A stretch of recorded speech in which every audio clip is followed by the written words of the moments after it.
নমস্কার, welcome to পথ maker. আজকের ভিডিও কিন্তু খুব ইম্পর্ট্যান্ট একটা ভিডিও, ঠিক আছে? কারণ আজকের টপিকটা ইম্পর্ট্যান্ট, সেটা হচ্ছে ডেটা ইন্টারপ্রিটেশন, ডিআই আর কি। যারা ব্যাংক আর ইন্স্যুরেন্সের এক্সাম দিচ্ছে, ঠিক আছে, বা তাদের ক্ষেত্রে কিন্তু এই টপিকটা একটা মানে সব গুরুত্বপূর্ণ টপিক কোয়ান্টিটেটিভ অ্যাপটিটিউডের ক্ষেত্রে। প্রিলিমিনারিতে যদি বলো তাহলে মোটামুটি 10-15 নম্বর কোশ্চেন আসেই, ঠিক আছে, যে কোনো ডেটা ইন্টারপ্রিটেশন মানে যে কোনো পরীক্ষার প্রিলিমিনারিতে, পিও ক্লার্ক যাই বলো না কেন। পাশাপাশি তোমার যদি মেন্সের কথা বলো, মেন্সে তো প্রচুর প্রশ্ন থাকে ডিআই থেকে, ঠিক আছে। তো এখানে ডিআই সম্পর্কিত বিষয়ে সেখানে স্টুডেন্টদের যে যে বিষয়গুলোতে সমস্যা হয়, ঠিক আছে, সেগুলো নিয়ে আলোচনা করব। পাশাপাশি কীভাবে সমাধান করা যেতে পারে সেটাও কিন্তু আমি আজকে বলার চেষ্টা করছি। তো মেন কথা হচ্ছে ডিআই দুটো জিনিস হতে পারে পরীক্ষার হলে। সমস্যা যদি হয় দুটো জিনিস হবে, হয় একটা সমাধান হবে না তোমার দ্বারা, ঠিক আছে, আর 2 নম্বর সমাধান হবে কিন্তু তোমার সময় লাগবে বেশি। এটাই তো বিষয়। যদি তোমার দ্বারা সলভই না হয় তাহলে এই জিনিসটা বুঝতে হবে তোমার বেসিকটা ক্লিয়ার নেই, ঠিক আছে, 1 নম্বর কথা। আর যদি তোমার সলভ হচ্ছে কিন্তু সময় বেশি লাগছে, তার মানে তোমাকে আরও প্র্যাকটিস করতে হবে, স্পিড বাড়াতে হবে, ঠিক আছে। সময় যাদের বেশি লাগছে সেক্ষেত্রে স্পিড বাড়ানো ছাড়া তার কোনো উপায় নেই, ঠিক আছে। স্পিড বাড়ানো ছাড়া আর কোনো উপায় নেই। আর স্পিড বাড়ানোর ক্ষেত্রে কোনো শর্ট বিষয় এরকম কোনো ট্রিক্স নেই বা শর্ট ট্রিক্স নেই যেটা দিয়ে তুমি খুব তাড়াতাড়ি মানে কিছু না করেই তুমি উত্তর পেয়ে যাবে, ঠিক আছে, সেটা তো সম্ভব নয় কোনোদিনই। তাহলে তার জন্য তোমাকে কী করতে হবে? তার জন্য তোমাকে প্র্যাকটিস করতে হবে, ঠিক আছে, যাতে তোমার স্পিডটা বাড়ে। যাদের বেসিক ক্লিয়ার নয় তাদের ক্ষেত্রে বলবো যে সিম্পলিফিকেশানের যে বিষয়গুলো থাকে, যেমন ধরো তোমার পার্সেন্টেজ ক্যালকুলেট করা, ঠিক আছে, 10% কীভাবে ক্যালকুলেট করবে একটা নাম্বারে, বা 5% একটা নাম্বারে কীভাবে ক্যালকুলেট করবে। ধরো 540, তার 10% কত? জাস্ট ডেসিমেলটাকে শেষ থেকে এক ঘর বাঁ দিকে সরিয়ে দিতে হবে। তাহলে কত হবে? 540-এর 10% 54। এবার যদি 5% বলে তাহলে কী করবো? তাহলে 54 পেলাম 10%, তাকে যদি আমি দুই দিয়ে ভাগ করি তাহলেই পেয়ে যাবো 27, তাহলে সেটা হচ্ছে 5%, ঠিক আছে। এইরকম বিষয়গুলো, এই ক্যালকুলেশনগুলো কিন্তু তোমাকে খুব ইমপ্রুভ করতে হবে, ঠিক আছে।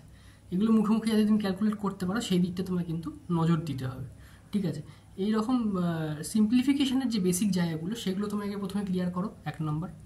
তাহলে তোমার বেসিকটা কিন্তু ক্লিয়ার হবে ধীরে ধীরে, ঠিক আছে।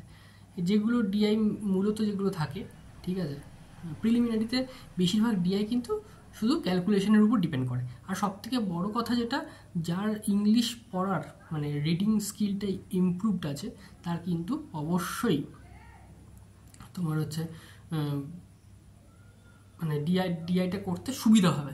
আর যাদের রিডিং স্কিলটা সেভাবে ইমপ্রুভড নয় তাদের কিন্তু মানে একটা সমস্যার সম্মুখীন হতে হবে, কিছু করার নেই এক্ষেত্রে। তাহলে তোমাকে ডিআই করা মানে তোমার রিডিং স্কিলটাও কিন্তু ইমপ্রুভ করা, কারণ তোমার ডিআই কোশ্চেন কী জানতে চেয়েছে, ঠিক আছে, সেটা তোমায় বুঝতে হবে পড়ে।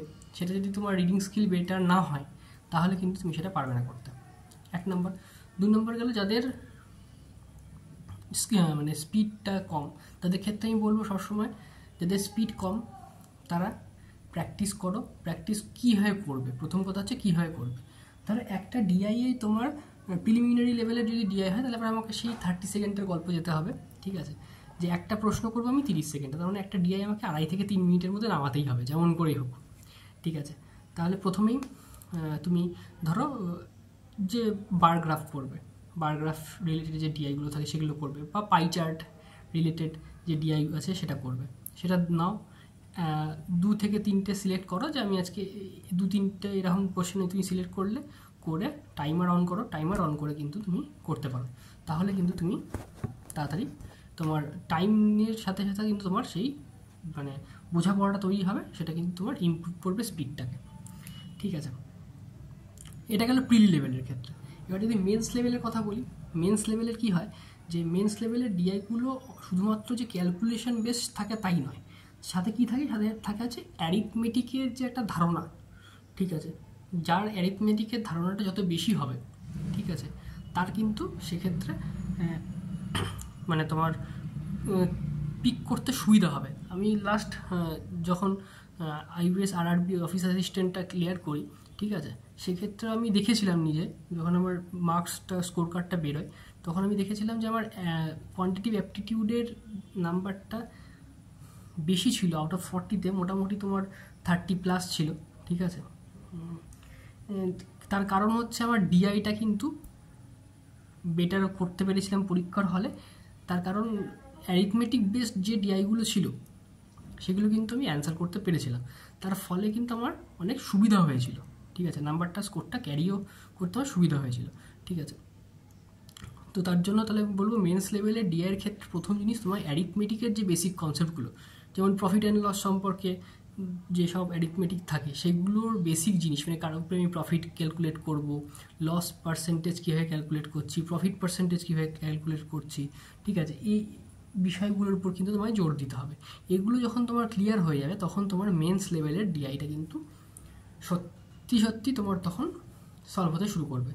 আর একই রকমভাবে মেন্সের ডিআই তুমি করো, বিভিন্ন ওয়েবসাইট থেকে যখন তুমি পরীক্ষা দেবে সেগুলোর উপরে কাজ করো, আশা করি তোমার ইমপ্রুভ হবে।